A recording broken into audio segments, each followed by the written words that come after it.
on. Good afternoon. We're going to do galvanic cells and redox potentials. So the first thing I want to point out to you is this formula and data book that the QCAA has put out that is going to be something you refer to in your external exam, and therefore you should get used to using it. So go to page, I think it says 9, and you'll see that on page 9 there is a reactivity series of metals table.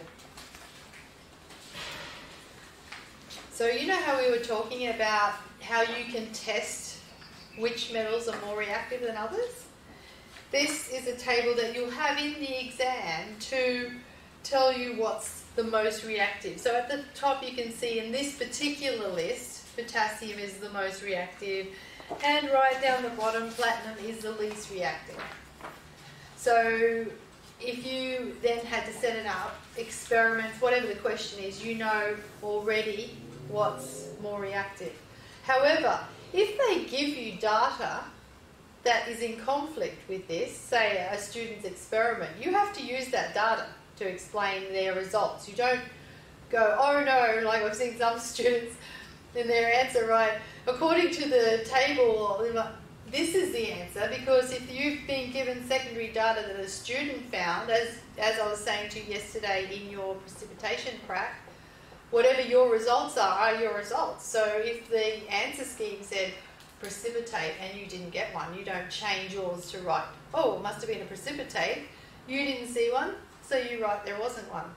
So it's very legitimate to have an exam question that has students' results, because they're trying to test that you understand it rather than this. But you will need to use this in some questions. And then on the next sheet, page 10, we're going to use this today now, standard electrode potentials.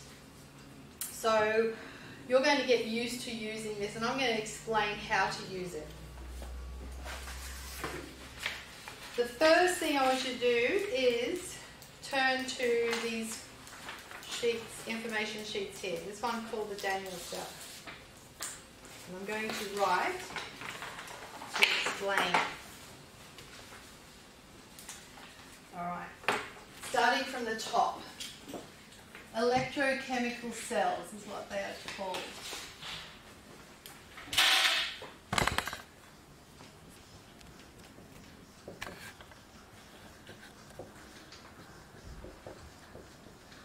Okay, electrochemical cells. There's two types. There are what we call, now chemistry, as I've said, always likes to have many names for the same thing. Who knows why?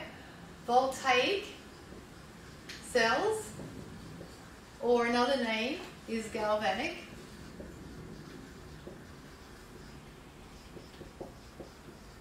That's one type of electrochemical cell, and the other type is electrolytic.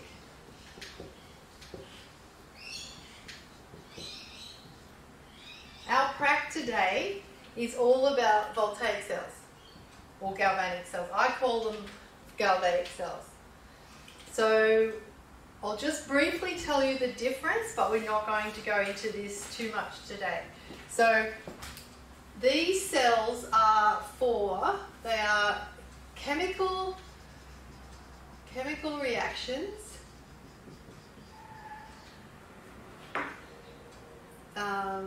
to produce electricity that you harness. Like a battery in a car. You're doing a chemical reaction and you're separating it so that you can harness the electrons. Because as I said to you, redox chemistry, half of the reaction is losing electrons and half is gaining. So if you can interrupt that in the middle, you're going to have, because that's what electricity is, the movement of electrons, you're going to be able to harness the movement of that electrons as electricity. So chemical reactions to produce electricity are the ones we've already been looking at in our earlier lesson. They're galvanic cells. Electrolytic cells are when you use a battery, so a source of energy, to create a reaction that wouldn't spontaneously happen. So you're forcing a reaction to occur with electricity. So it's the reverse. So I will write use electricity to produce a chemical reaction. See how it's the reverse? And examples of that are metal plating, like gold plating and all that sort of thing, because gold is so unreactive. How do you get gold to plate on anything? You have to force it. Metal plating. We're not going to cover that. We're covering this, the first of the two, galvanic cells. So on your diagram here, the Daniell cell is a type of galvanic cell. So one type, one particular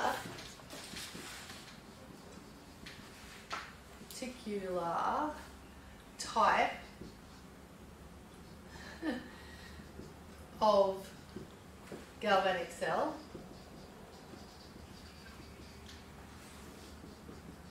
is the Daniell cell.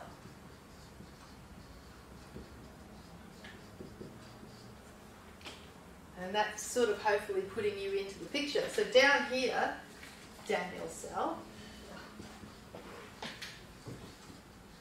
Daniell cells use the two metals, zinc and copper.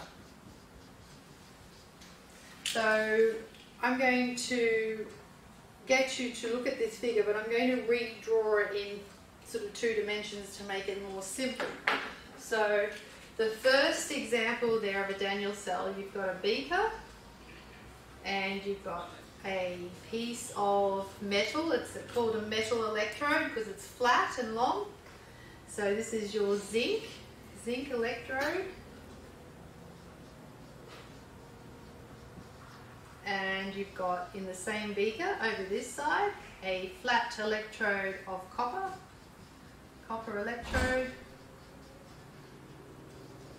And they are in a solution that is called an electrolyte. Have you heard of that before? Where have you heard of that before? Energy drinks. Yeah. Energy drinks. Everybody's heard of electrolytes. Yes, electrolytes are all that means is that there's salts, as in metal salts like sodium chloride, magnesium chloride, potassium nitrate, are dissolved in a liquid. So an electrolyte is any substance that will conduct electricity because it's got ions floating around in it. So you know when I drew that earlier one of copper sulfate and a big Cu2 plus and the sulfate 2 minus floating around, that's an electrolyte, anything. If you dissolve something that's not ionically bonded, like sugar, sucrose is covalent, you don't have any ions. It's not an electrolyte. It won't run an electric current. So an electrolyte is a substance that will conduct electricity through it. Due to free moving ions. Example, NaCl. Just losing it. NaCl is actually Na plus Cl minus aqueous. When it's in water, and that's aqueous there. So, in here is some sort of electrolyte, and we almost have a circuit, but not quite. So, electricity will not flow if you don't complete the circuit. So what we have here is, remember I was saying to you that the more reactive metal will go into solution and oxidize. A reaction would occur. However, you can't harness the electricity, which is what a galvanic cell is. So in order to harness the electricity, you connect these two with a wire, and you can put a voltmeter in so you can read the voltage. And this is what's called a Daniell cell, a galvanic cell, and a type of galvanic cell that uses zinc and copper is a Daniell cell. So now we have a complete circuit because the electrons can travel in the electrolyte to the other metal. Can everybody see that? So what happens here depends on what the solution is. So if the solution is, let's make it easy, if it's copper sulfate, if this is copper sulfate, then you know what's going to happen already. You're going to have, the zinc is more reactive than the metal that it's in, so your zinc's going to be oxidized, your half reaction's going to be 2 plus 2 electrons, and your copper ions are going to pick those up, those electrons, and going to form copper. And where does the copper form? It forms on the copper electrode, makes it fatter. So what you would see over time is this gets fatter and fatter, and this gets thinner and thinner, where it starts to wear away. In the meantime, the electrons are travelling from the anode. Now that's the other thing I want to tell you, and you must learn. Do you agree that oxidation is happening here? Oxidation? Yep. So zinc is where oxidation is happening. Oxidation always happens at the anode. So you can write that down. This is called the anode. And for a galvanic cell, it has a negative sign. It's the negative. It's supplying the electrons, so it's negative. And reduction is what's happening over here on the copper side. It's called the cathode. And reduction always happens at the cathode, but in a galvanic cell, it's the positive electrode. Now the reason the signs, anode and cathode never change, but the signs change when you put a battery in and it's an electrolytic cell. So these plus and minus do depend on the if it's an electrolytic cell, these plus and minus are swapped, but everything else is the same. So this is what's called a Daniell cell. And if you were to set this up, which you're going to today, and you put your voltmeter in, if you had perfect conditions, so standard temperature and pressure, you had exactly 1 molar electrolyte, you had beautiful new electrodes that weren't tarnished at all, you would get 1.1 volts. But you're not going to get that because you're at a school, it's not standard temperature and pressure, you're certainly getting electrodes that are being used by students 200,000 times and are all worn and tarnished. Your voltmeter is probably not very accurate, but you'll get to see what happens. So I'm going to show you what to do to use to get that 1.1. So 1.1, I just know that because I've taught this many times, is the theoretical amount of volts. Your experimental one this afternoon might be something like 0.6. So then you can do a percentage error, can't you? 0.6, you know, the difference between and then over, do you remember what it is? Theoretical error. Theoretical? Theoretical minus experimental divided by theoretical times by 100 absolute value. Absolute value. That's good. So what I'm going to show you is how to work out this theoretical using this table. So you're going to look with me at the same time. So pick up this table and I'm going to try and write in a colour that's really worn out. They don't last very long. We're going to have a look at this table, and what I want you to do is, this is what's called a standard electrode potential table, and you can see they're all written as reduction half reactions. Can you see that? Can you see why you can see that they're all written as reduction? Yeah. Why? Tell me. It's got the electrons in it. Yeah, the electrons are on the reactant side. Oh yeah. So they're not losing, they're gaining electrons, and gaining electrons is reduction. Yes. Can you see? I know it does say it as well, somewhere up the top, but you can tell without being told because you're adding if the electrons were on the product side, they're losing because that's a product. They're losing electrons, but the system's gaining because it is on the reactant side. So these are all written as reduction half reactions. Of course, one half of the reaction has to be oxidation. So when you have to write an oxidation reaction, you flip the equation and you flip the sign of the voltage. So I'm going to show you what to do. And if at first you don't understand it, we'll get a lot of practice and eventually you'll get it. So look for this half reaction. See if you can find it on there. Found it. Okay, where is it? Yeah. Here? Yeah. Now it's written the wrong way around, isn't it? It's written as reduction, but we've got oxidation. So what I want you to do is write it out the right way. Zinc, so copy what you can see there. Solid. And it's got a double arrow because it can go both ways, as I've just said because we've just flipped it. Plus 2 electrons. And when you've done that, leave a bit of a space and write the voltage or the E naught value, which is electropotential value, as a positive, so positive 0.76. And that's because we've flipped our reaction from a reduction to an oxidation. Everyone happy so far? Okay. And then I want you to find copper. It should be already written, of course, as reduction. Have a look, compare it with ours. It's the same, isn't it? So write that underneath your zinc one.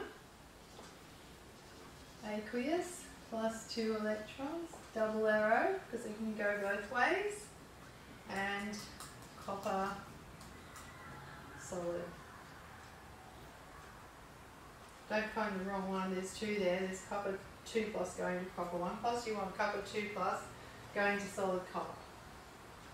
And then, because you haven't flipped it, you keep the sign the way it already is, which is plus 0.34 volts. Do you agree? Yep. Any confusion? Any questions? I was looking at the wrong copper, but I didn't do that. No. Good. Alright, so once you've done that, remember I was saying when you have 2 half reactions, an oxidation one and a reduction one, you can then add them together to get the net ionic equation. Remember that? Net ionic? Well, let's do that. So zinc, solid, plus copper, 2 plus aqueous, and we're already cancelling the electrons, goes to, all of them are running out of steam, of course, plus copper solid. That's our net ionic reaction. And to get the overall voltage for this net ionic reaction, we add these together and you will see that you'll get 1.1 volts, which is what's up here. And that's why it's called the theoretical voltage. This is the E naught value, standard electrical potential. Oh, I'm having a hard time with these things.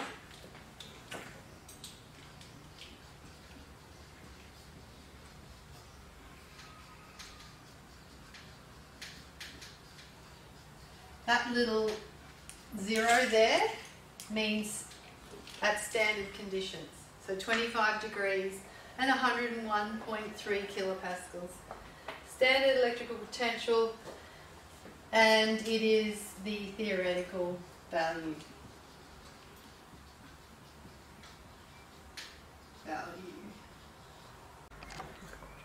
I think now we're going to look at a Daniell cell that has 2 half cells. separated by a salt bridge. So I'm going to use the example on your worksheet. It's a zinc and copper one, so it's still the Daniell cell, but now instead of being in the same beaker, it's in two separate beakers. So here we have the two separate beakers, the Daniell cell, and what you do is you put the same as in the single one, your electrode there and there, except now that you have two half cells, you can put it in its own ions, which keeps it really clean, and also on the reduction side it helps build the one that is constantly, it makes one fatter, you don't have to replace, you always have to replace the anode. So you have zinc here, and you put it into some zinc sulfate or zinc nitrate. Mostly they use zinc sulfate solution. And this one's your copper electrode, and you put it into some copper sulfate solution. See how I'm not putting the anion in, but I will, just so you know. It's a spectator. You happy with that? Now, these two half cells have to make a circuit, so you can alligator clip your wires to the metal, and you can put a voltmeter in so you can read the voltage. But that still doesn't make a full circuit, so you need to put a salt bridge in. And when you're doing something like this and making very specific tables, you would use a salt bridge, which is a piece of glass tubing that has been melted into a bent shape, and then inside is cotton wool, and it's soaked in an electrolyte like potassium nitrate, because potassium nitrate has very good conducts electricity very well and doesn't muck up the system. So that's what you would use. But in schools, we do a very simple version, which is you get your filter paper and you cut it into strips, and then you soak it in potassium nitrate, and then you lay it soaking over the two. So this is representing a piece of filter paper that's been soaked in potassium nitrate, and it's just laying over the two. Now you're going to have test tubes. They work very well.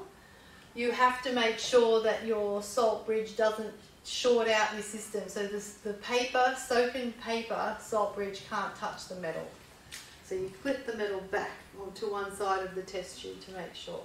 So now we have a complete circuit, and once it's in place, your voltmeter will make a reading. And as I said, theoretical reading, as you just saw how to calculate, is 1.1 volts, but you might get an experimental reading of about 0.6 volts from experience. So that's because you're using a paper salt bridge, your conditions aren't standard conditions, a whole lot of reasons. So the next thing is that you can do the chemistry to do with it. So we've already done the Daniell cell. You'd write out your oxidation half reaction, your reduction half reaction, your overall net ion equation, and you would label these what the question asks you. So you have to show an electron path. So the first thing you say to yourself is, okay, this is being oxidized because it's more reactive. It's the anode. This is what's expected of you on a test. You should be able to label one of these the anode and one the cathode. So remembering the rule that an anode is where oxidation occurs.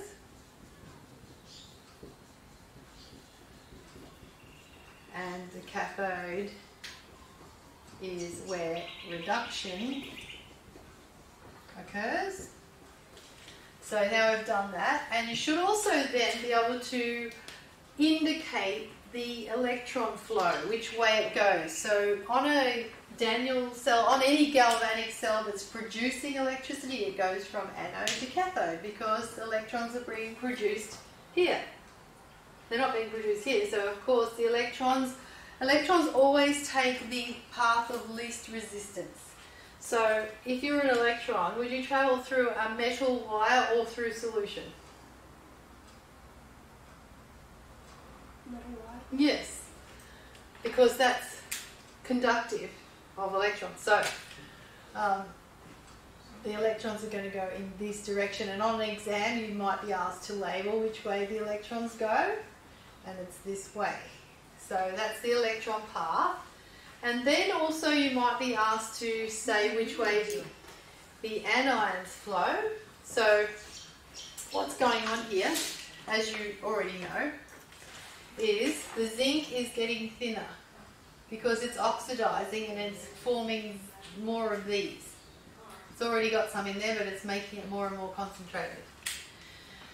And over here, the electrons are travelling along here. Here they are. When they get to the copper can't do anything with them except conduct them. The copper doesn't need electrons, does it? It's not a positive ion. It's already neutral. So the electrons travel down the electrode, and when they get to the solution, these things are very attracted to the electrons, obviously, because they're positive. Electrons are negative. So they make a beeline straight for there. They pick the electrons up and they form solid copper on the copper already. So this is getting fatter. Does that make sense to you? Yeah? And you cannot have a build-up of charge. So this would be getting more and more positive if this salt bridge didn't exist. And this would be getting more and more negative because the positive is being taken out. Can you see that? So what happens is ions travel in the salt bridge. So you get your negative ions. What are your negative ions called? What are negative ions called? Anions. Do you think anions need to go into this one to keep it balanced?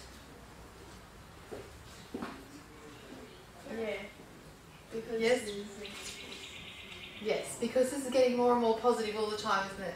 So the anions have to travel this way, and this is what you would be expected to write on an exam.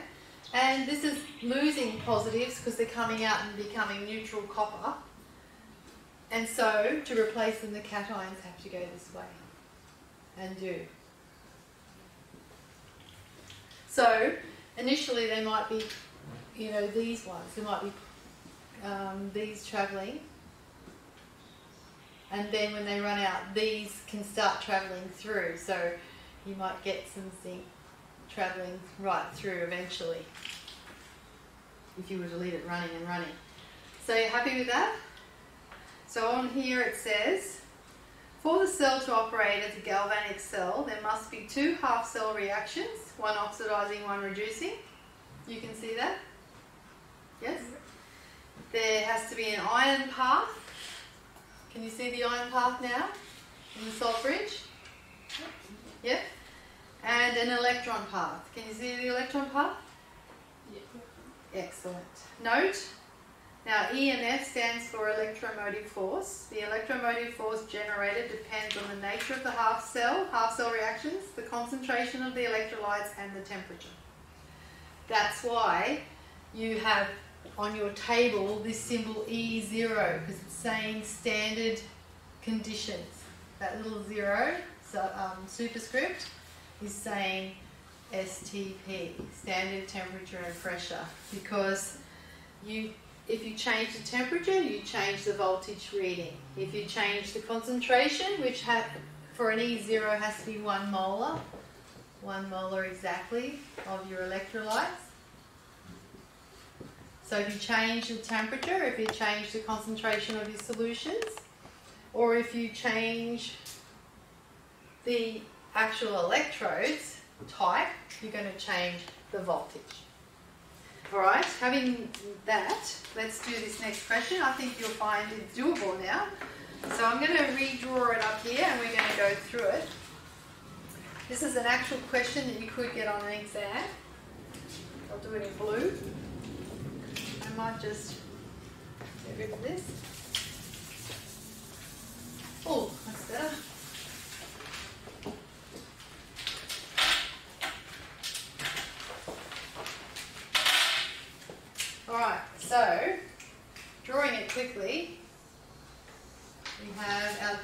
half cells. Oh, it's a bit skinny. And we have, once again, zinc and copper. I probably don't need to. Let's look at the question. What should the metal strips be cleaned with? Why should the metal strips be cleaned with emery paper and not steel wool? So when you're doing this, you don't want corroded ones because that's going to affect your results. So you try and get some of the rust off. Why would you use emery paper and not steel wool? Steel wool corrodes. Like, take the top layer of the... Yeah, so does emery paper. It takes the top layer off. It's got to do with what it's made out of. Oh, because they're both metal. So Yes. You're contaminating your metal. You're going to leave microscopic traces of steel, and therefore, instead of testing copper, you're going to get odd results because you've got atoms of steel, and steel is an alloy of iron. It's mostly iron. Okay, that's the first question. And the second one. What purpose does the filter paper soaked in potassium chloride solution serve? It can be potassium chloride. So what purpose does this serve? So that the anions and cations can travel from... And it, Yes. it keeps each side balanced. And you can get these students on in if you want to. You don't mind, do you? No, it's okay. So, yes, that's right. You want to balance, you can't have a build-up of charge. In fact, it won't run. You have to have a closed circuit, otherwise you won't get any voltage reading at all. It just won't run. So if you have a closed circuit, then you have electrons moving. That's right. So the next one says, what happens to the ammeter reading when the filter paper is taken out? This can be an ammeter. Ammeter measures current, electric current, or a voltmeter. They're just measuring different things. They're measuring amperes or they're measuring volts, but mostly it's volts. But if you take this salt bridge out, what would happen on the reading? Just good. Wouldn't work. That's right, it goes to zero because there's no current flowing. That's right. Write the overall ionic equation for the Daniell cell. Have we done that already? On the previous? Yeah. Yes, I think we have. That's where you've got your zinc half reaction oxidation, your copper half reaction, and then you add the two together and cancel the electrons and work out that it's 1.1 volts. Yep. So now we haven't done 7. So 6 was write the overall ionic equation. We've done that. Write the shorthand symbol for a Daniell cell. I'll show you what that is. It's very logical. So if I want to write the shorthand to represent this diagram, I don't have to draw that diagram. I just write this. So zinc, because that's the electrode. A line, straight line, to show that it's in zinc 2+ ions. You never put this spectator in. And then you do a double line to represent the salt bridge. And then you're writing it in order. So you're writing then the electrolyte, and then you're writing the electrode. That's the shorthand for, if you see that, that means it's a galvanic cell that has a zinc electrode and a copper electrode, and it has these two solutions with a salt bridge. And then lastly it says, draw a diagram of the Daniell cell labeling the anode and the cathode and the direction. So this diagram's already been drawn for you. This is how you would draw it. So on here, just label the anode, the cathode, and the direction of the electrons.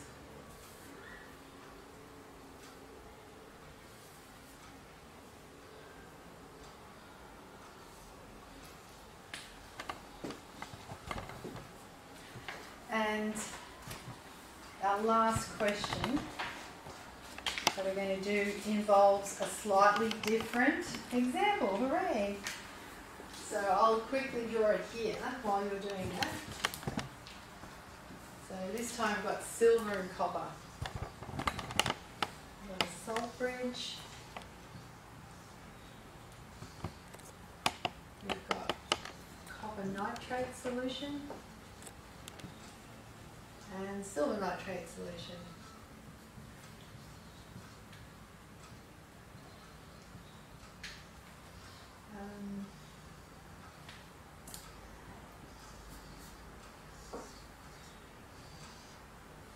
Okay, now I don't think I'll need to give you much help with this, but you can see they've got 1 molar solutions of their electrolytes, and they've got a reading on their voltmeter there of 0.46 volts, and it's showing you the direction in which the anions and cations go. So it's showing you the flow of ions, and here is the, oh hang on, that's so different, that's lead and silver. So that's just showing you another system, but I think we'll work with this one because I've drawn it up here. So if this was your system, the first thing you've got to work out is which one is going to be oxidized and which one is going to be reduced. So you go to that table that's on this page and you determine which is more reactive, and you can tell me that. Copper. Copper's more reactive, so therefore it is? Oxidized? Yes, it's the oxidation half cell. So the first thing you do after looking at that table is you write anode here. And you know oxidation occurs at the anode, and you write cathode here. The very next thing you do is you draw your electron path in. Which way would it go? To the right. Yes, Yeah. because it flows from anode to cathode, so it's going to go this way. So you draw it in, and then you also have to think, okay, the copper is the one being oxidized, so it's creating more positives into that. So it's going to have to be neutralized by anions going this way, which is going to be your NO3 minus, traveling that way. Do you agree?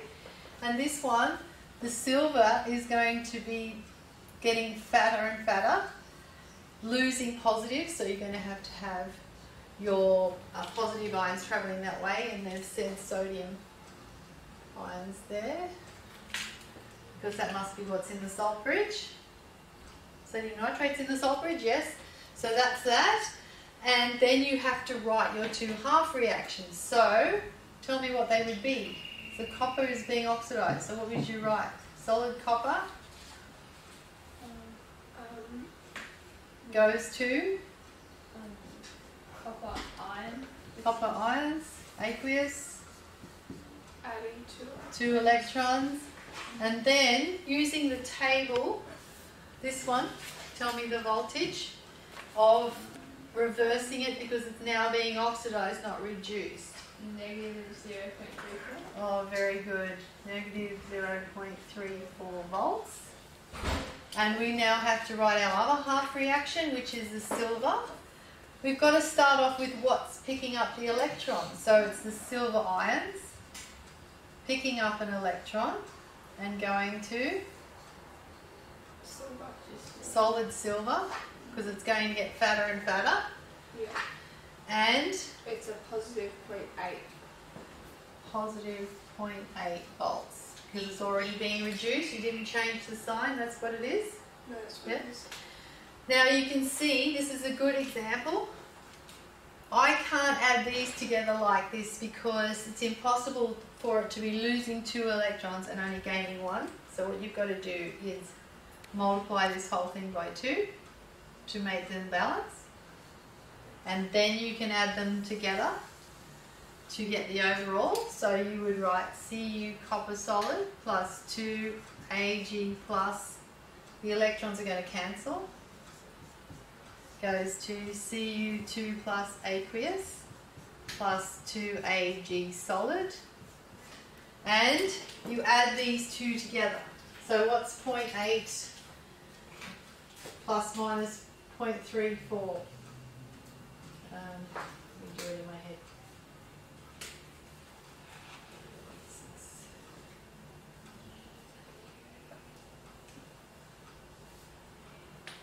Is that right? Yeah. Plus 0.46 volts. Yeah. So that's what it is theoretically. or 6 volts. Is that what they've got on their picture? Right, that's the theoretical voltage. When you do that one, now we won't be doing that one because no school would ever give out a solid silver electrode. They'd be pinched within 2 seconds, so that'd be very expensive. You're looking at thousands of dollars. So we won't be doing this one, but we'll be doing one similar to that, and you know how to do them now, so it's really good. So we'll do that last one together. It's using lead and silver. So, and it's asking you to draw it. So lead, it's using the notation. So we're going to stop the video there, but you're going to go ahead and do that last one.